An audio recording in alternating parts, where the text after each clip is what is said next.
This week on Case Studies with the BizDoc, it's Netflix. They're at an all-time high on the stock market, worth $158 billion.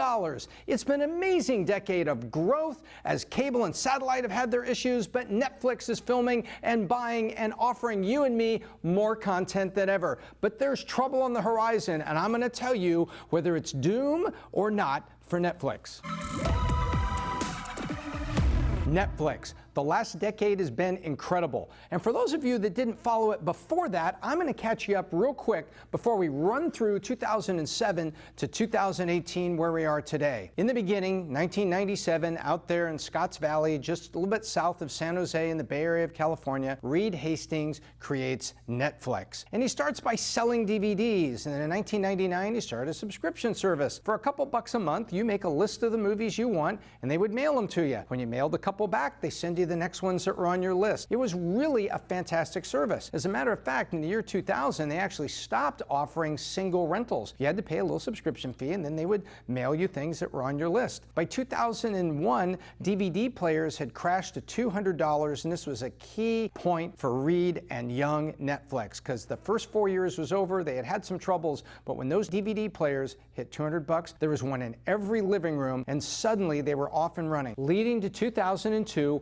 when they went public, their IPO. At the time, it was $15 a share they offered, and they raised about $100 million on IPO day and about 2 months later. That may seem like nothing when we hear recent IPOs with Dropbox and the multiple billions of dollars, but nonetheless, this was 2002, and little old Netflix was off and running and on the stock market. From there, the growth continued. Following that IPO, 4 years to get to $1 billion in sales. It took another 4 years to get to $2 billion in sales. So now here you are from 1997 to 2010, 13 years, and they're a $2 billion company, but the stock was relatively flat. Over the same time, they celebrated, over in 2007, their billionth DVD shipped to people like you and me that were getting those little red envelopes in the mail. And they had about 5 million subscribers already on that very young DVD subscription program. About that same time, they reached 20 million subscribers. Considering those 4 years prior, they were at 5. So they went up 4x on subscribers,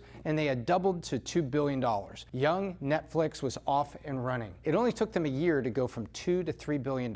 So going to 2012, they were at $3.6 billion. So let's keep following the revenue line for a second so that we really get a feel for the momentum this young company was generating. And when I say young company, it's young on the stock market, even though it was now 14, 15 years old. As they go into 2013, there was something really interesting that was happening. They were a very, very steady growth, but their stock price was still not lagging, but it had its up and down, but it really wasn't taking off the way the revenue was. So now this company that is young by stock market standards, but they're about 15 years old in 2012, they keep driving. They add another $750 million of revenue in 2013, crossing $4 billion. They crossed $5 billion in 2014, adding 1.2. Then you get to 2015. Now they've added $2.2 billion to their revenue line year over year, and that's 6.8. Now think about that for a second. They just added $2.2 billion in revenue from 1 year to the next, and it took them from 1997 to 2010 to generate their first $2 billion. So you can see now they're adding revenue year over year that took them years to reach that pinnacle not so long ago. They then add another $2 billion in revenue in 2016, and they're at 8.8. Take a look at that pink line. Now we can see what's happening. They are now driving and driving hard. And if we look at 2016, there's something else that's starting to happen. Over the top, meaning services such as Hulu, DirecTV Now, Sling from the Dish Network are all starting to take subscribers from the sit-at-home cable and satellite subscription. We want those subscriptions. We want to be able to take them on the go, to look at them on our phone, to look at them on an over-the-top TV at home, and we're not watching TV the way others used to. And suddenly, people are saying, I'm just going to go home and binge on Netflix. These sort of phrases are jumping into the American psyche and around the world. My wife and I used to binge on House of Cards. You can see that stock price is running, and we're also going to see what was happening internationally in just a second. We get to 2017, and they add $2.8 billion, almost $11.6 billion in revenue, 2.8 added year over year. And you can just see what's going on there to an all-time high as we film this in the second quarter of 2018, $365 a share. share and $158 billion in value. And when you look at that run rate, all of that, there's only one word for that, and that is damn. That is a run rate, and that is high value. Now let's step back a second and look at what was happening to subscription, and more importantly, international. From that reference point I gave you of that 1 billionth DVD shipped, the blue at the top of these bars represents the international subscribers, and the orange is the US subscribers. So you can see 10 and 11, just 7, 8 years ago, they were basically a US company. All of a sudden in 2012, 33 million streaming subscribers, and 14% of them are international. They're gaining international rights. They're buying authentic international content. They're not just dubbing US movies. They are sourcing local content, putting it in the library, and so people in other countries are able to see locally produced programming. Bollywood, Italy, thriving cinematic industries, and so that content's available to Netflix subscribers in those countries. You go a year later, suddenly it's 21% international, and look at that, they've added 11 million subscribers year over year. 2014, 32% international, and they're at 57 million. 14 to 15, 40% international, and they're at 74 million subscribers. 16, almost half international, 93 million subscribers. 17, I forgot to put the percent on the board, but it was 50%. It's now half international, 117 million subscribers,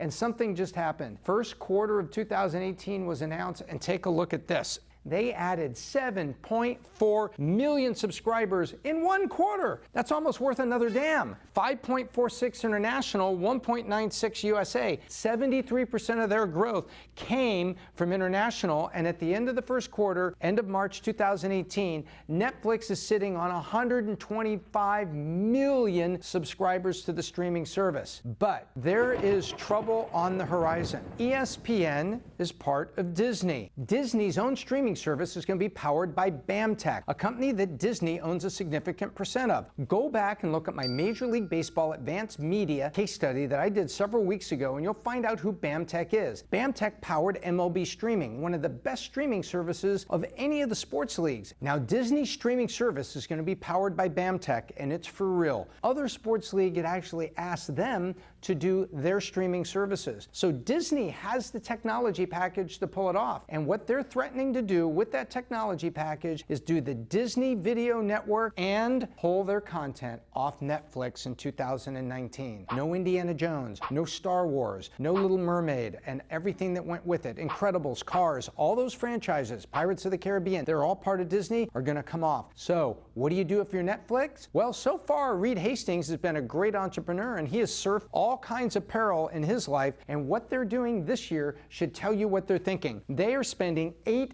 billion in content this year, 2018, and $2 billion on marketing to build 800 programs, which includes a $140-some million deal they made with the Obamas for documentary, political intrigue, and things like that. So they're pulling out all the stops here in 17, 18, and 19, getting ready for what will probably be a content shift if Disney launches on time. I think Disney's launching on time, so I believe Netflix is probably doing the right thing. The question is, will the hits be there to take the place of all that Disney content? And will people like you and me still think that $11.99 a month is a fair price without it? I think this has been a very compelling story over a decade of change that's been happening in cable, satellite, and content around the world as Netflix has successfully navigated it. I think the blend they have in international and their own content gives them a fighting chance to survive the loss of Disney. But again, it's going to take every entrepreneurial bone in Reed Hastings' body to survive it, because Disney is king of content.